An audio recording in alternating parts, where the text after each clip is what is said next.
Oh, it didn't hit me until much later. In the morning with Doug and John. You need to give us a theme song, friends, or we're going to keep having to do that. Hey, welcome to In the Morning with Doug and John, Thursday edition. I clutch my coffee like an alcoholic clutching a glass of gin. your alternative to the Minnesota Public Radio Fund Drive, or wherever you find yourself around this fine world of ours. You're welcome. My guess is somewhere in this world there are people worrying about or feeling the pain of their morning commute. Yeah, they're having to choose what between the T-shirt, the state park gift pass, and the carry-on tote. Let's just take only a brief moment and talk about what it is that we hate about the fund drive. I have a whole list of things that I despise it's like millionaires with a tin cup saying, "Please." Okay, that one. Yes. How much money to pay for that terrazzo floor at the NPR offices downtown or wherever that place is? Boy, I mean, I love Minnesota Public Radio. I love the work they do. I hate their business model. Tell me about that. I mean, I'm like the guy at church. By the way, Solomon Sports people are going to be hitting you up for money this Sunday, so don't throw this back in my face. Plenty of opportunities for love gift tucking. Well, I just think it's a business model that doesn't need to continue to exist. This get pledgers to fund your thing. We need that over at Patreon, which you can find at DougPagitt.com, because we're bootstrapping this thing. Minnesota Public Radio and American Public Media is a media conglomerate. Yeah. Do they really need to be asking for some poor person who appreciates Carrie Miller in the morning to chip in and to give us access to your bank account forever so we can just keep pulling a dollar or two? Come on. I'd be glad to have them on this show. Any of them, any of the new president, any of these folks over there. I'd love to chat with them about this. Well, I remember as a fan, as a few years ago, I was watching public television and it hit me. I'm like, wait a minute. These shows aren't sponsored. They're commercial. These are commercials. For sure. Yes. Yeah. So they're running commercial radio and they get big sponsorships. And so, and they're so good for them, right? On all their enterprises. What I don't like most about it is the actual way they execute the chitty chat banter of the fund drive. I really feel sorry for those folks. Like these are like journalists and radio folks. And now they're having to like really sing for their supper by doing these ridiculous, whatever ploys. Yeah. The morning banter. Yeah. That's our job. Right. That's not these journalists and professionals who sit around and try to come up with a catchy. And I feel for them. Give me the damn news. Yeah, I bet they're dying when they're doing it, and they're not very good at it. Especially some of them. I don't want to name names. Yeah, like all of them. But let's just say all of them. Okay. We know when the weather guy now has to get on and be like, "Hey, you know why weather's important?" I don't know why weather's important. Can you tell me what the weather's going to be? That's what I care about. So this is your alternative to the morning fund drive. Yeah, our third week, Doug. And we could really use you over at Patreon. How much is this worth to you? Because the other thing is they're holding you hostage. We'll do like an alternative fund drive of us raising funds, making fun of their fund drive. Yes, that's how we'll do it. Because we deserve it. Right. And we're funnier at it. Sure. Because I do feel like they're holding you hostage with the whole thing. Oh, yeah. Yeah. And then they'll say this thing like, you're not missing any of the important news at all while we take 9 minutes out of the hour to ask you for money. Well, what the rest of the weeks, you're just burning time on the... You're just stretching to filler. Yeah. Stretching it out. If it's not chewing up important time. Right. What are you doing the rest of the time? None of it makes any sense. Yeah. To me. Well, I think people, too, are hyper allergic to being sold to, right? I mean, advertising, it just makes my skin crawl. So I think that's kind of a big thing, too. It's like, I'm being subjected to this sales pitch. Yeah, especially stuff you don't want. I have a theory about advertising. I think there's a few kinds of advertising that work. Oh, yeah? Yeah. Do you want to hear it? Sure. Sex? I think advertising works when it is somehow tantalizing, but that's only attraction. That only captures your attention. Is my suggestion. Advertising that works is when you communicate to someone that they've previously made a good choice in their purchases and they should make that choice again. So an awful lot of advertising is current customer reinforcement. Sure. Good for you. Remember you bought that thing. Remember that good feel. And you're trying to gin up the feeling in someone that they made a good choice.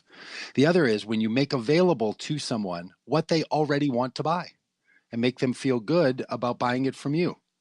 All the other kinds of advertising, sociologists and people who study human brain activity say it doesn't work anyway.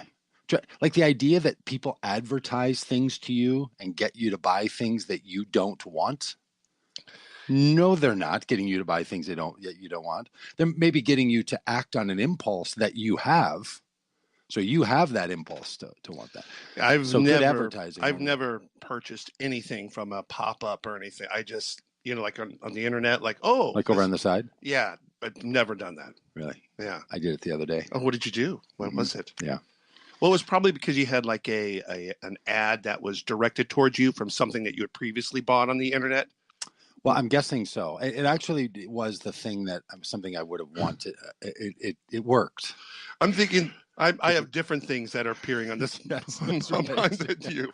Yours are all smitten kitten ads and vape pens and. Mine are like mosquito nets for the time when you're going to travel to care for the poor.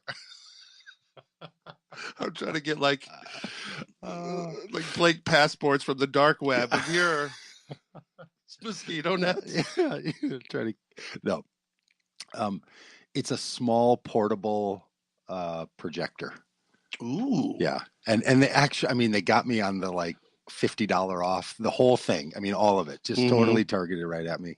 But it's this small little projector that's, bigger, the size of a coffee cup. Have you received it yet? I've got it. Okay. It's spectacular. Oh, really? Yeah. You connect your phone wirelessly with it if you want, or you can plug in HDMI. It's little. It's shaped like an Alexa. So I've realized like something about that shape I kind of like. And did you hear? No, what was that? That was Alexa. Oh, very good. I said her name and she wonked at us. You knew in church planting that you were like going to the next level when you were pulling that money together for that projector. Yeah. Because back in the day, those babies cost like $3,000. I know. And the bulbs cost $1,000. I know. And now they're like $219 right. And they're portable. Oh yeah. These things were like the size of a microwave. Yeah. They're the size of your hand and they're battery powered. Don't even have to plug them in. I was born in Missouri. You're going to have to show me in order for me to believe this thing actually exists. Yeah, it's the real deal. Hey, Donald Trump's found a way to ruin the world again. Yeah. What is it this time? Oh yeah. Well, for those who live in the glory that the rest of us provide, by not caring about politics. I'm like some angry veteran. Exactly. You enjoying that freedom over there, son? Like I'm staying up late at night angsting over this, and you people just watch your Colbert and act like you're getting soundly. News. Yeah, unbelievable. Well, he backed us out of the country, the United States of America's broke the commitment to the deal with Iran. Which, on a side note, just let every country have a frickin' nuclear weapon. Could we just be done with this whole some people get them, some people don't? Like, I honestly don't get it. I really don't. I'm a beatnik. I'm a peace lover. I want to melt down the guns. Yeah. I'm one of those guys that when I hear people say, nobody here wants to come take your guns, I'm like, no, I do. I'd love to get rid of all of them. Let the record show. It was the man on that side that raised his hand. That cares about the children. So I don't want nuclear war. I certainly don't want nuclear war. But other than the United States of America, no one has used a nuclear weapon. And this idea that some countries get them, like Israel can have them, or Pakistan, or India, but not Iran. And now that North Korea has one, well, okay, but now we'll just negotiate with you to not develop. Why don't we just quit with this whole charade of trying to prevent some countries from having them and other countries from acting like they're the responsible ones who it's okay if we have them because we're not the kinds of people that would use them. It makes no sense to me. I really don't understand. Like, I understand if we said we want to get rid of nuclear weapons on the whole, and we were just going to wipe them from the arsenal on the earth. Mm-hmm. Great. That's not what we're doing. No one's doing that. We're just saying that guy can't have one over in that country. And that causes all this strife. I don't get it. It really is the ultimate of do as I say, not as I do. Yeah. I mean, we don't, us or Russia, if they have which I don't know, an effort to scale, denuclear, reduce nuclear weapons or denuclearize. Yes, that's what I was trying to say. Okay, George Bush. Nuclear. Denuclearize. And I was totally thinking that when I was not saying that correctly. Well, mission accomplished. Anyway, you're like, yay, but you guys get tons of weapons, and we're just trying to scrap by here and protect our stuff. Right, and I think you're insane, but it'll be. I mean, we will die as old men with this still raging on. Yes, for sure. It's baked in. So I don't know that Donald Trump ruined the country simply because, but he ruined the country. He ruined the world. He's ruining the country, in my view. Because he's so committed to just undoing anything Obama called a success. It's as if he looks at the Barack Obama administration success list and just said, those are the things I want to put not in front of. He's like a graffiti artist running around just trying to write not on or don't on every stop sign. It's the only thing that this small penis white man can do to bring down the black man. Just pick things that were his success. Yeah, it really is just that's like very high school.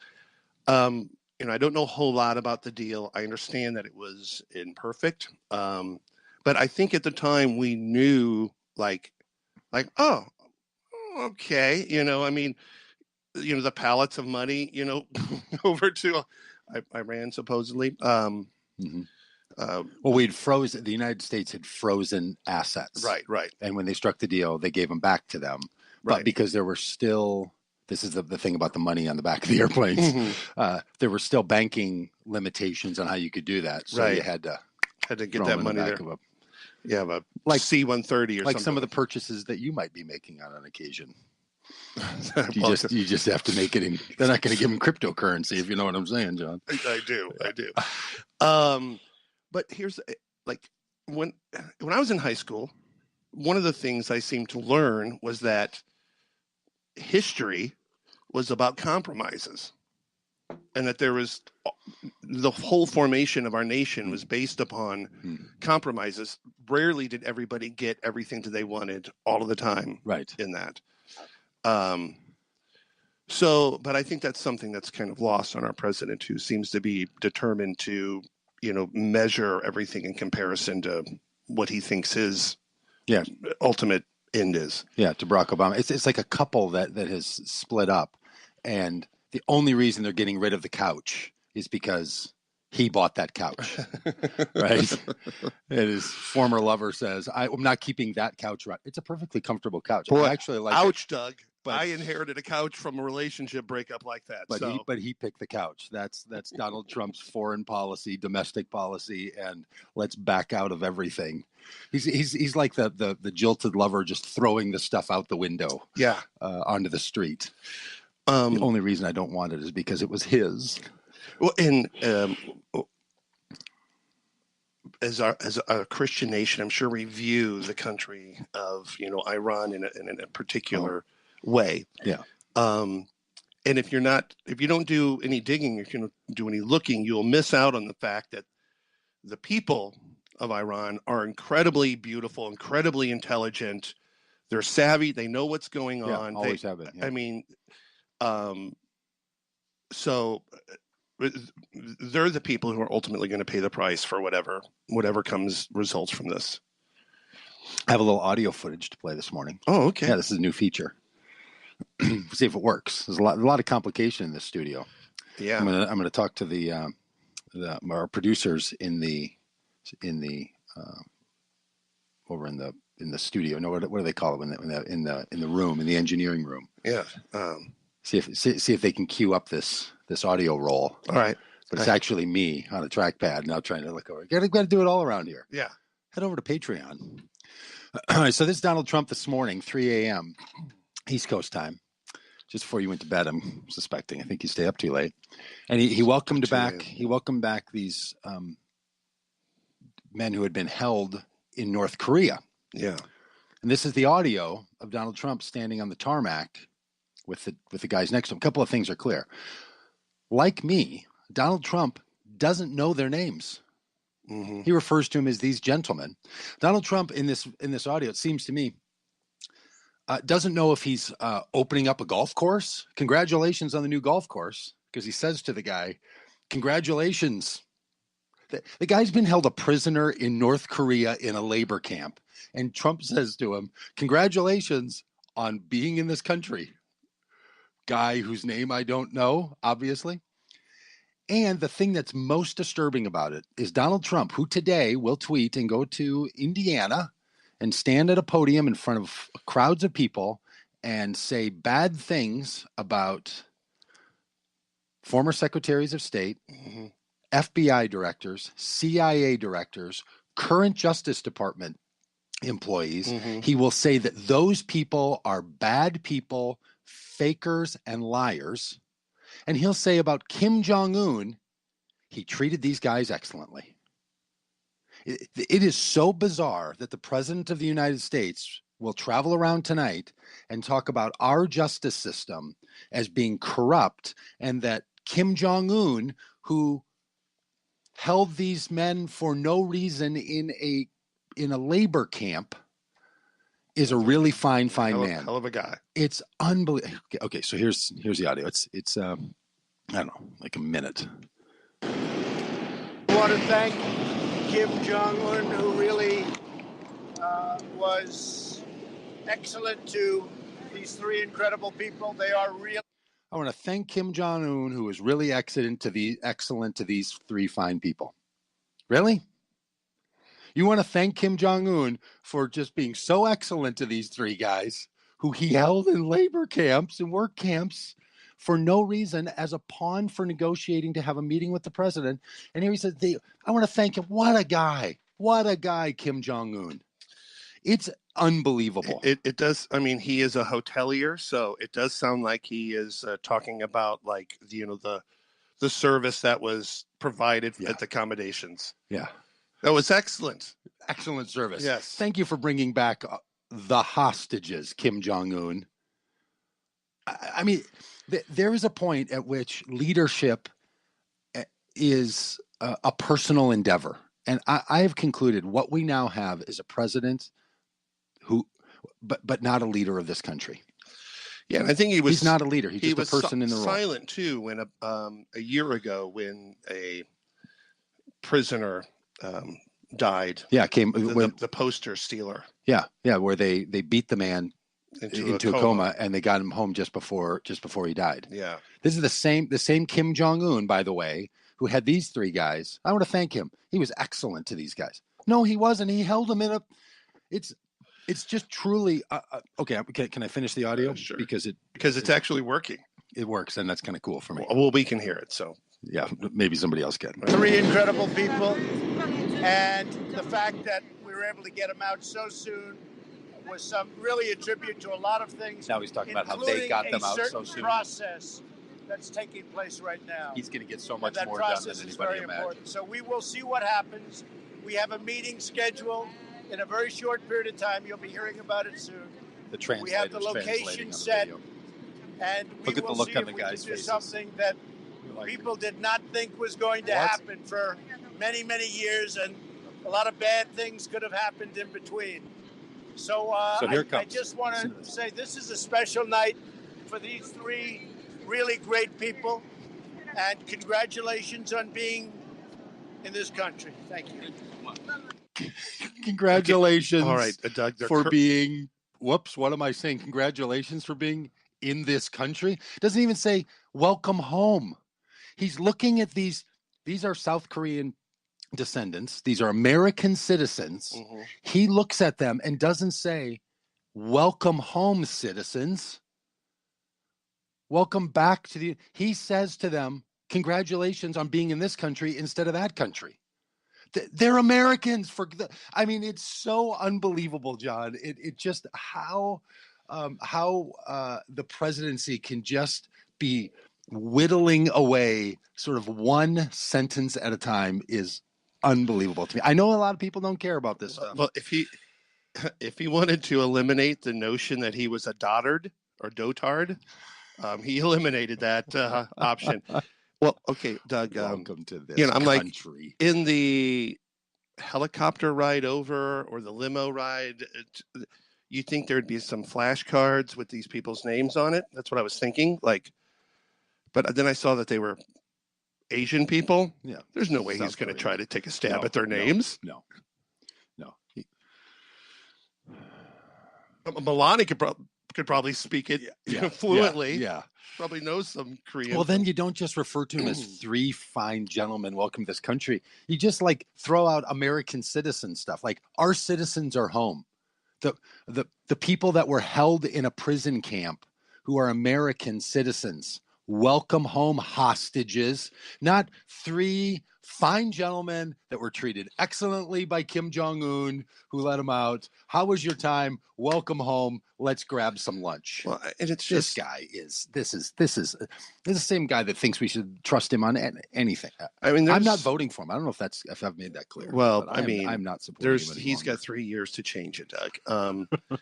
Hey, but and not only that, he's got like 6 people who are like on call, on speed dial, ready to write a 1-minute speech at any moment. At any moment, there's probably some in the drawer. Right. Yeah, like somebody's going through the files. They're looking up the hostages come home file, and they pull that out and they cross out a name and they write a new name in it. Yeah. Or just say, welcome home, citizens. Yeah. Welcome home, Americans. Yeah, so that's... It's really problematic. I beyond the policy stuff, and this is why for someone like me, it would be if Donald Trump doesn't stay president, you end up with Mike Pence. When people say, and a good friend who said to me the other day, I think your theory about this, like it'd be better with Mike Pence, is just out of that. He's way worse. I don't think he's any worse on the policy side. And we can get away from this kind of just demeaning of the role of the presidency to be any kind of a leader in the areas that a president is a leader in this country. It's really getting to the point that it's damaging to the psyche of the country. Yeah. Welcome to this country. I mean, this guy. Well, and it's the problem is that it makes the potential Democratic candidate even more complicated, because the more things get messed up, the more this person is going to have to put things back together. And pretty soon it's like there's just who's going to be capable of doing that. Right. It's like when there's a damage in your house, water damage. There's that one level where you say to your neighbor, like, hey, do you have a shop vac? Like it's that guy you need versus we need service master. Exactly. Or to come in here. We need to just, it's unsalvageable. Right. We got to, you're saying that it could get to such a damaged state. Who do you pick to fix this one? Exactly. Yeah. Yeah. Is anyone capable of fixing this? Well, and who could win? Yeah. Well, who's not going to win? People that others don't vote for because they sit it out because it doesn't feel good to them. You know who I'm talking about, people. You know who I'm talking about. All right. Hey, in more fun news. Yes. Sharks like jazz music. Now that is a news story. That should be up on the screen right there. I should have found a way to do that. I was thinking about the audio. Sharks like jazz music. Like they have jazz fins. I saw a picture of sharks stopping. How long have you been sitting on the jazz fins? That was good. Yeah. I'm glad you kept that in the bag. I've been holding that one back from you. See with a little top hat on, little jazz fins. The sharks. Well, so here, how do we know sharks like anything? Okay. Anyway, that's of course. When you read a headline like sharks like jazz music, what one does want to say to themselves, okay, how do they know that? So what they do is they have this area where these sharks are, like in a big like not just in a tank, but in the wild. Okay. And they put food in certain quadrants. Okay. And they'll play jazz music and food will be in this particular quadrant. Sure. And then they will play other styles of music, like classic music, and put food in another one. Mm-hmm. So apparently the sharks can respond to classical music they notice that it's happening. They can hear it playing underwater, but they don't know where to go. But when they play the jazz music, they recognize the jazz music and always go to the quadrant where there's food. It's like Pavlov's dog kind of thing, but with jazz music. And you just see the shark swimming with a little jazz vibe. It's just slow jazzing over to get something to eat. That's a great story. I would like to know the other genres of music and to see how well this was covered. I will send you the article because shockingly they get into that. Really? Yes. Because I would think like the shark. You look at shark. That's a pretty metal. Yeah, you would think that's pretty metal activity. Yeah, I bet that's a little disheartening to some of the people who don't care for jazz. That like, come on, shark. I abhor jazz. That's is that part of it? Yeah. Well, it is a particular kind of shark. But what they've realized is that these sharks, these I'm trying to find the name of this. Your skin looks incredible, Doug. Really? Yeah. Why do you say that? Because of my face moisturizer? This segment brought to you by Nivea. Nivea. Yeah. I just the other day I was saying I don't have a good face moisturizer, and I don't know why that's hard to get. I can buy a portable video camera. Yeah. For $219, the size of my hand, and I literally can't find a good face cream. But I mean, it's looking good, whatever you're doing. Oh, I'm sorry. The skin cancer treatment. I was just taken away. Can I just? Yeah. Mm-hmm. Wow. Yeah. I think I'm just flush with this jazz jazz shark thing. Right. That should be the name of a face cream. What's that? That should be the name of a face cream. Hey, I do have a personal connection with shark science. Yeah. Mm-hmm. John Music happens to be one of the world-renowned shark scientists. Is that true? Google John Music, and let's get him on the show. He's the shit. Books, professors. Well, let's get him on. He's in the cage. Let's talk sharks with him. Okay. We'll play jazz music in the background the whole time and not tell him why. And then we could get John Music, the a cappella teacher from Northern Illinois. We should get all the John Musics to like fill in. Yeah. Like which John Music is it? And the John Music who's do they spell it the same way with the extra letter? Yeah. And the owner of johnmusic.com is an attorney out of Colorado who doesn't have much activity. And I said, hey, you want to give up that site? And he's like, no, I'm saving it for my children. Oh. This is the kind of information that feels like it's known by someone who has spent some time Googling their name. Well, Googling.coms, and I get mail from all of these people. Oh, like John Music at Gmail or Yahoo or hey, John, AOL. Really excited about my lesson this Tuesday. I've been working on the music and I'm like, hey, I always reply to him. It's like as the person or as no, you? No. Really? You don't string them along? Like, hey, I just need to get that payment ahead of time? Okay, the thought has crossed my mind, but yeah. No, I just say, hey, look, I'm not, I don't want you to miss your appointment. Yeah. Did I tell you about one time? Okay,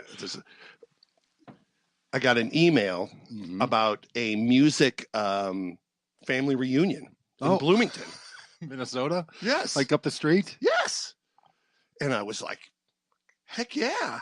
And then I'm looking through it, and I'm like, I don't know any of these people. I mean, I didn't even know there were any musics in Minnesota. Yeah. So I email them back and go, hi, I'm John Music, but I'm originally from Southern Illinois. I give a little bit about it. I have my two daughters, and we were included on this email chain, but I don't think I'm the John Music that I love it, that you want, really, excited to know that there are other musics out there. I get an email back. Okay, thanks. They're all like, "Uh-oh, the Southern Illinois musics are on." I guess I was a little. I'm down. like, oh, okay. I guess right. So you didn't go to the party? No, I did have an invitation. I could have showed up with the invitation. You had. Like, who's this guy? I used to play basketball with these fellas at a health club, and one year we were having a backyard party. Maybe they thought I was the John Music, the shark scientist. They're like, this guy's boring. Yeah, that's right. Failed pastor. What, the shark guy?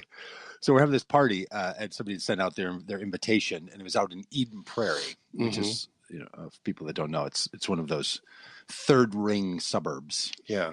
Some people I've realized don't know what the phrase rings mean when it goes to describe a suburb. Sure. The first ring is the one that touches the city. Mm-hmm. That you're a sub of the urban life, and the second ring is the one that touches that one, and the third ring. So it's sort of out there. So like rings of a tree of gentrification.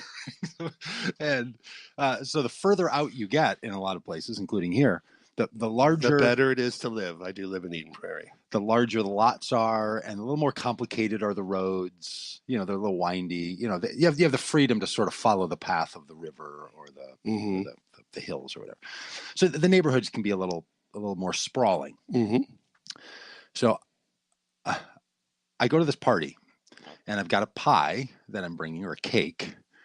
And you have to, a lot of these houses in these third ring suburbs, they will meet in the backyards. So you have to kind of go around the house and then up onto the deck. So I park and I walk and I go around the back and I come up onto the patio of this house. And these are guys I play basketball with. So I don't know their wives. I don't know, I know some of these guys better than others. And most of them I know in their gym clothes and no clothes from the health club. So I walk up on the patio. And I'm standing there for a minute and I put my pie down and I turn around and I say hi to somebody and I greet them. And I can see people are sort of looking at me oddly.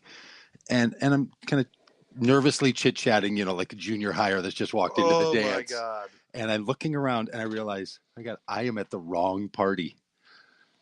And there is... So do you retrieve your cake? I just said, I'm sorry, I think I'm in the wrong place. And I picked up my pie and turned around. And at this point, the deck is just silent. Like as soon as it becomes obvious, and instead of someone laughing or saying, hey, don't worry about it, that's really fun, where are you looking for? They just go quiet. And all you hear is the squeak of your footsteps down the stairs and walking away. And I'm like, I don't know why I felt so humiliated, but it was unbelievable. That feeling of like, so clearly, like you were not invited here. What are you doing here? Yeah, they're like, you've ruined this for everyone. That guy's not fucking Lutheran. I know that. Yeah, that's right. What is this guy doing here? He brings up apple pie. Who's that guy? That's how you would have felt if you showed up at the music music party. It would have just gone real quiet. They're all African American. Thought I was going to be all ballsy and walk in there. You're like, I think I might be in the wrong place. And I got to the next party, and it was around the cul-de-sac thing. So the numbers, these houses are 150 feet apart. Yeah, and then you've got I saw cars. What happened was 6 digits in their address. Yes. It's 6235-7. And it's kind of before GPS, really. You maybe had it in your car, but I didn't have a fancy car like that. So I've got the address in directions. I see a bunch of cars parked out in front of this house. This has got to be it. That whole, just all right. Yeah, sort of unwelcomed. I love that story. You know who else is unwelcome, John? Who's that? The Boy Scouts in the Mormon Church. Big split up. Did you know that the Mormon Church utilized the Boy Scouts as their youth group for their young men? No, but that's concerning. 5 or 7 years ago. For the last 100 years, the Mormon Church has utilized the Boy Scout system as their youth group, and they've split up. And the Mormon Church said it's not because the Boy Scouts steal young men's Christmas wreath money. Which is what I would have preferred that they did. Do you know that story? No.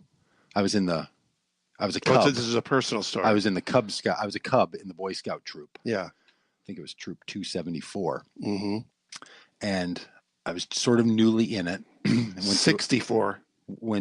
You were in 64? Troop 64. Troop 64. I had a very bad experience at a Boy Scout camp. A little foggy. Yeah, it's hard to know. Was that the school that you were in, the school district? Yeah, maybe I was school district 273. What was my troop number? 274. I just remember the patches. That was isn't it amazing? It just gets burned into your psyche. I was terrified at this Boy Scout camp that I went to as a young Cub. Yeah, the thing is just set up for bad treatment. Maybe when these guys reach Eagle Scouts, they're top-notch Mike Pence guys, We got it hammered out of them. But it takes a while. You know what I'm saying? Sure. But the Boy Scout camp, they send us on, we have to, there's all these little initiation things you do, pranks. They send us on a snipe hunt. that kind of thing. Yeah. You know, Yeah. snipes aren't a real thing. And Yeah. then, They're wanna, like, ha, ha, ha. and then they Right. want to see which kid thinks they saw one so they can, you know, the kid's just trying to fit in and they just want to out him as being a liar. Yeah, I mean, it's just the worst. These things, it just makes me sick. So one of the things I was sent on was I had to go into the canteen area. Everybody had to kind of run in like a scavenger hunt and then come back to the cabin with the thing. So I had to go to the canteen and buy my scrotum. Yeah. I'm a Cub Scout. I don't know what a scrotum is. Mm-hmm. So I run down to the canteen. I go in. There's Boy Scouts who, you know, when you're whatever 9 or 10, and these Boy Scouts are, 16. They seem like they're men to you. You know what I mean? Right. And Oh, they got scarves and patches. And yeah. It's like a military. My memory, is recolorized this like a 1940s cartoon. Mm-hmm. So I can see myself running into the canteen, whipping open the door, come running up and said, "I'm here to get my scrotum." And they start laughing. And I'm like, "I'm here to get my scrotum." And they're laughing. And I realize, I mean, shockingly now that I'm telling these stories back to back, Yeah. much like I felt as walking down the steps of that patio, of that deck. Enneagram people absorbing this. Yeah. Can you see where it's all coming from? Mm-hmm. You see the need to live stream? Yeah. So I'm walking down this out the path and I'm walking back, and I'm just thinking to myself, what could a scrotum possibly be? Like that they would laugh like that. Like, what's the punchline here? Yeah. And I got back, and there's just that overall sense. I mean, I guess it was supposed to be endearing or something. Mm-hmm. So shortly after that, our troop closes. And I'm thinking, oh, I don't know, maybe it's because they treat kids bad. No, you know why our troop closed? Why? Our troop master embezzled the Christmas wreath money. Really? Yeah. You go out selling Christmas wreaths. Yeah. How much is that? I think it was a lot. I don't know. He probably needed the money. Like he probably had to front the money and then spent it and then didn't have, I don't know, somehow. So the troop shuts down because the troop leader embezzles the Christmas wreath money. So way to go, Boy Scouts. What's the reason the Mormons pulled out? Because they're traditional and they didn't want to. Why did the Mormons pull out of the Scouts? Good one. So awkward. Well, so that's because you're a good man, Doug. Yeah. There are two. There were two catalyzing events in the last 10 years. Ooh. One was allowing gay men to be troop leaders. Mm-hmm. The second was opening up the Boy Scouts to girls. Now, the Scouts or the Mormons will say, look, those were kind of catalyzing events, but there are more. I heard a big interview about this. There are more Mormons outside of the United States than inside the United States. Mm-hmm. And Boy Scouts doesn't translate to other parts of the world. What we need is a consistent youth experience for all Mormons, because Mormons like a lot of consistency. So a consistent youth experience for Mormons all over the world. We need to develop our own. We can't, the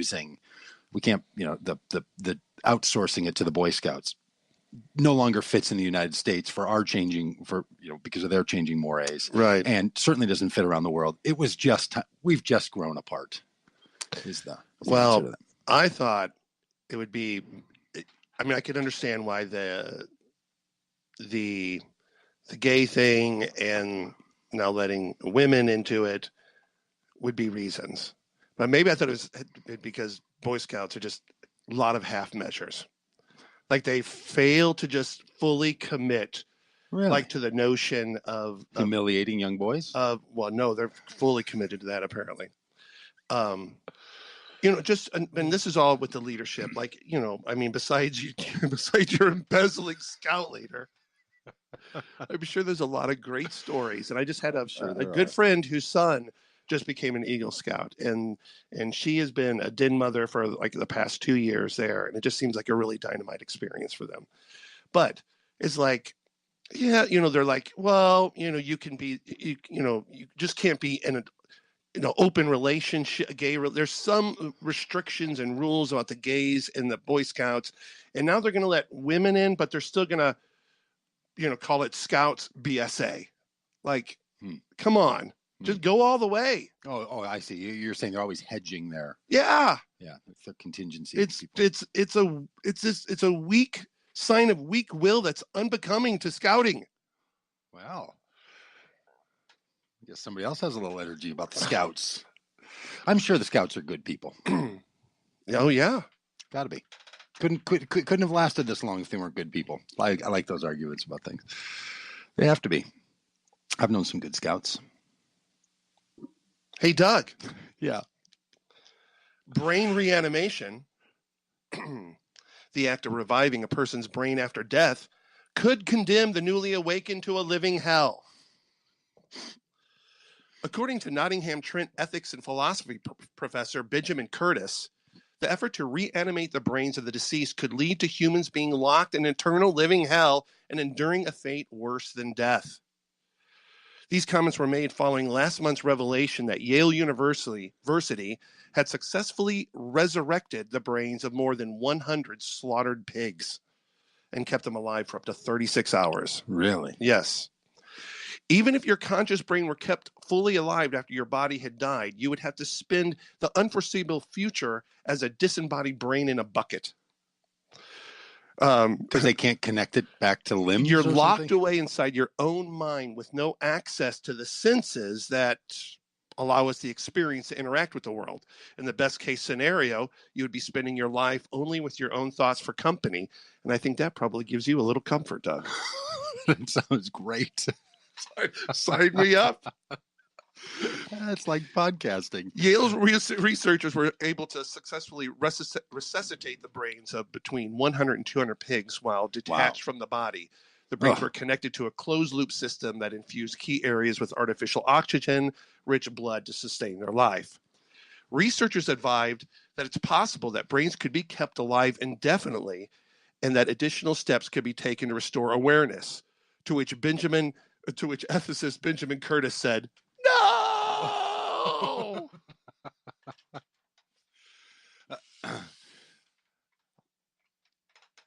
It's coming. It is coming. And if we're hearing about this, yes. Oh, there's some humans with heads in jars with electrodes somewhere. Yeah, there's a black ops site somewhere. With a CIA mailing address somehow associated to that thing. Yeah, they should ask that CIA director they were interviewing yesterday about that. Right. Like, you got any heads in jars that you're trying to reanimate? Well, I cannot comment on ongoing. Did you give up after the LSD experiments on what was gonna work? I don't think so. We'll call that a technology thing. Okay. I saw this headline, which I didn't bother to read too much of the article because I didn't want it to ruin what I thought the headline read. Okay. Uber, the company that's good to its employees, teams up with NASA, who apparently has a lot of time now because, what else they doing? They're not shooting rockets anymore. They outsourced that to Elon Musk. Uber teams up with NASA to make flying cars a reality. Oh, mm-hmm. Finally. I mean, it's been a thing that from my childhood of watching the Jetsons, you just thought was going to be a reality as an adult. And instead it's like, no, you can have an electric car that can go 62 miles. That's what we got out of the promise. Old Christian band. Nice job. Daniel Amos has this song. It's the 90s. Where's my rocket pack? Yeah, totally. Especially after you saw Michael Jackson fly into that concert on a rocket pack. Those are really fallen from favor. Those are nowhere to be found. Yeah, it's not the future we thought it was going to be. And a flying car? I mean, even if it doesn't fly like Jetsons cars, which I really don't want to because I don't want to be up that high. I'm nervous of edges when I'm up high. But like 4 feet off the ground, 2 feet, 3 feet off the ground, you wouldn't have bumps. I mean, you have air pocket bumps. Yeah, it's not going to happen. Oh, really? Well, that thing would brain reanimating is coming, and flying cars. I still don't get those. It's happened, and those things would be so loud. And have you ever seen any prototypes of flying cars? You're basically sitting on a lawn chair, underneath 4 gigantic propellers going 1,000 miles per hour. No, thank you. This is not the guy in his backyard who took the airboat fan and flipped it upside down and tried to raise his. This is NASA and Uber. Okay, well, hey, somebody in space is going to get hit by a renegade. Yeah, NASA's like, yeah, Uber, I'll take your money. Yeah, isn't that funny that there's NASA trying to partner up with a failing business model to try to do something great? Yeah. Hey, there's this little debate in music, and you're the most music history person I know. Thank you. Question: was 1978? Now, was that 40 years ago? Mm-hmm. Was 1978 the greatest year of music? Quite possibly. 1978, 1970, that like little season of time was stunning. I mean, so much. But not just like pop music, but like genre bending kinds of things. You saw the rise of some acts that we would hold near and dear, and the death of some others. Mm-hmm. What death of which ones? What do you think? Well, let's say I think it was 1978, 1979, where Black Sabbath was on their Never Say Die tour. Never Say Die is a great album, poorly produced, and they had a little unknown band opening up for them. So here's Black Sabbath. These guys are in their mid to late 30s, as drug-addled as rock stars can be. Ozzy Osbourne. Yeah. And they have Van Halen as their opening band. The most, at their most hyper energetic, spastic, like David Lee Roth with tasting the first, taste of fame. Yeah. Just destroyed every. So that's when you saw, that's when, Van Halen 1 was released in 1978, 1979. Yeah.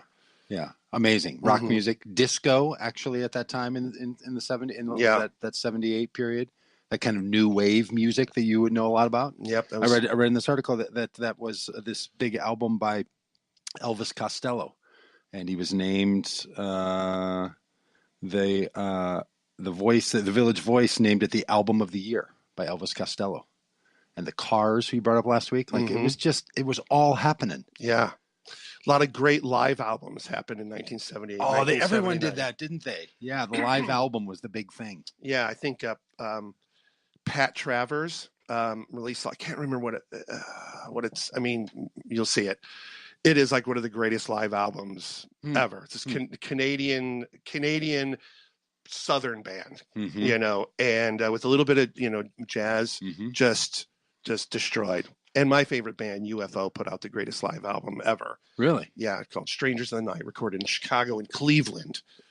And the album wasn't even released when the lead guitarist got into a fight with the lead singer and split up, and that was the end of UFO. But the album came out. The live album. It's incredible. Strangers in the Night. Do yourself a favor. Really? Yeah. But find that on the YouTube. Oh yeah, find that on the YouTube and just. Do you think they still hold rights to that, or can we throw it at the end of the podcast here and play that Strangers in the Night for people? There are members of the band who seem to be scouring the earth to collect whatever money they can out of that brief moment of fame. So I don't think it'd be so if I try to post it to Facebook or YouTube, it's gonna get shut down. Well, just the awesomeness in itself. I was thinking the other day about another kind of podcast I'd like to do. I'd really like to do a lot of different kinds of podcasts. So sometimes I just have little fantasies about podcasts to do. Sure, that's pretty weird. I know, but like a 7 or 10, maybe a 10 episode podcast on what made the 70s the greatest decade. You could sort of do 10 themes. You could do 10 years, but the 1970s, I think, in my experience, maybe it's just because it's my childhood. Yeah, I'm sure. Childhood years. But it was incredible. Like social reforms that were happening, from caring about the environment and the launching of Earth Day and feminism and civil rights and the way the United States was experiencing the world, the oil embargoes and music and movies. Like the 70s were incredible. I don't think there's enough sort of helping people to re-engage the 1970s. And I think too, we think of the 60s and the 70s, but I think you'd be surprised at how 60s, like 1974 felt. Yes, right. It's like that. The 60s, like, is like till 75, and then 70s begins from 70. Totally. I mean, because those early 70s were really, shared a lot in common with just style and everything. Yeah, the thing we all think of that tend to lean into the 60s, that kind of hippie movement, the bell-bottom thing, the big hair. That was alive and well in the early 70s. There. Oh yeah, it was thriving. Just a great period. I think it'd be worth a little 10 episode run. You definitely be able to fill time? Those. Sure. Yeah.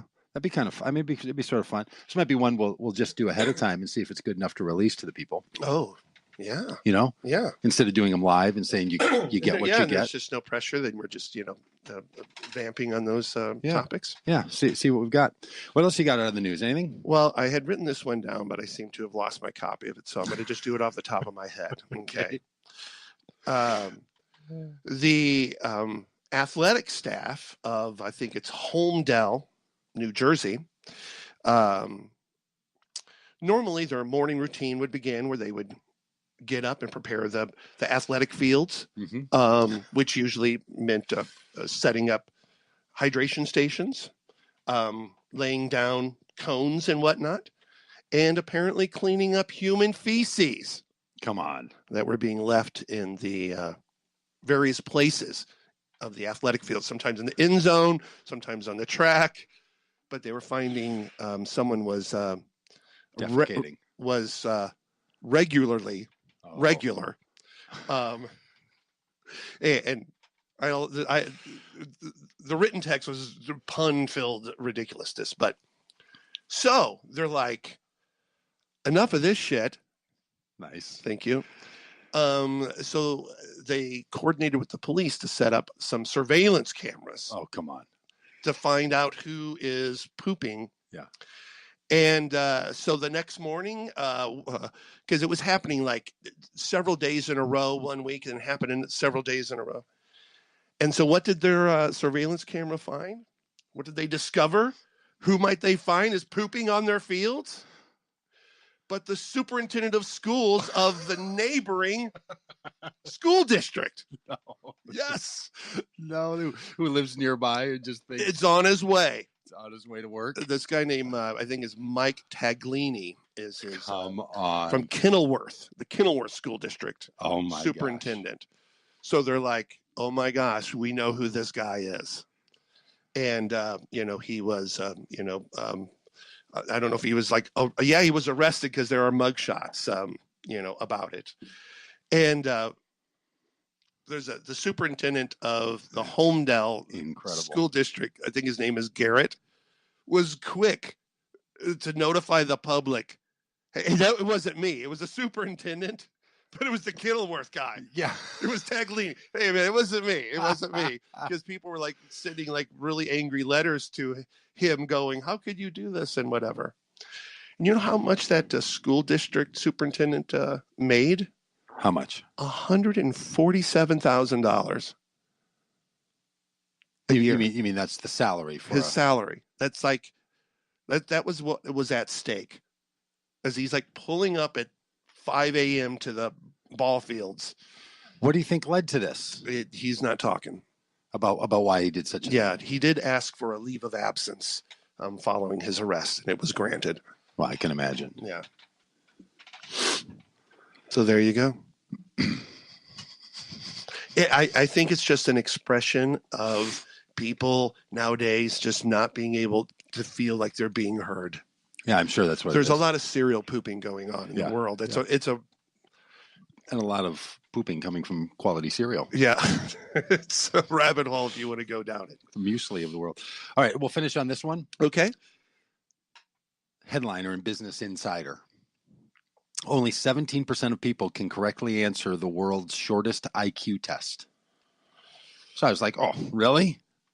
3 questions on the shortest IQ test. I'm like, I can do these. Okay. Got them all wrong.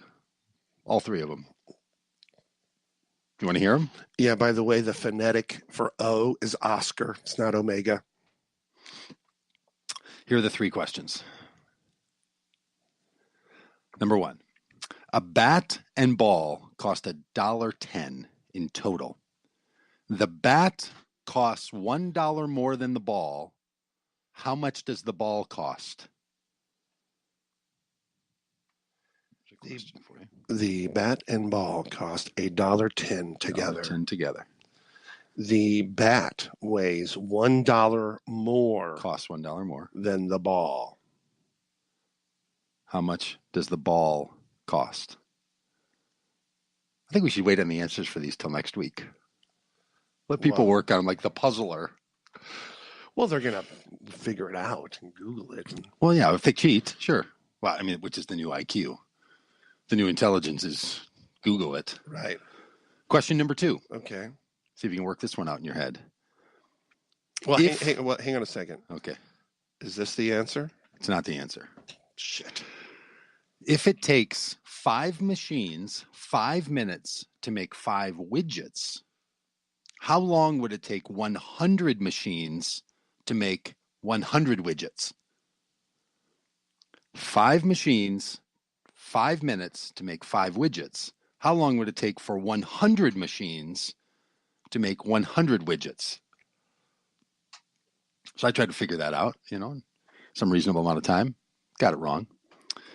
So now I'm two-thirds not intelligent. Did you use a calculator to try to figure that second one out? I didn't. Oh, okay. We even in the neighborhood? You wouldn't have needed one. No, my logic was wrong. These are all like logic tests. It's really defeating. Question number 3. In a lake, there's a patch of lily pads. Mm-hmm. If it takes 48 days for the patch to cover the entire lake, how long would it take for the patch to cover half of the lake? If it takes 48 days. 48 days to cover the entire lake. So I don't know if I said this right. Let me say it again. In a lake, there's a patch of lily pads. Correct. Every day, the patch doubles in size. Did I tell you that part? No. Okay, that was important. Yes. So in a lake, there's a patch of lily pads. Everyone's shouting 24. Every day, the patch doubles in size. If it takes 48 days for the patch to cover the entire lake, how long would it take for the patch to cover half the lake? 48 days to cover the whole lake. Every day it doubles in size. How many days to cover half the lake? So I'm thinking, just an IQ test that only 17% of people who take it can get right. And I am in the 83%. 82. Do you know how to spell subpoena on there? No? Okay. Yeah. So anyway, maybe answers next week. Sure. How about that? Okay. That sounds fun. Yeah. Doesn't it? No. Doesn't it? I hate shit like that. Really? Yes. You have to scroll down for the answers and everything. I think people should think about them. If they know the answers, they should communicate it to us. Well, I think Facebook or on an email. We have a pretty smart audience. Yeah.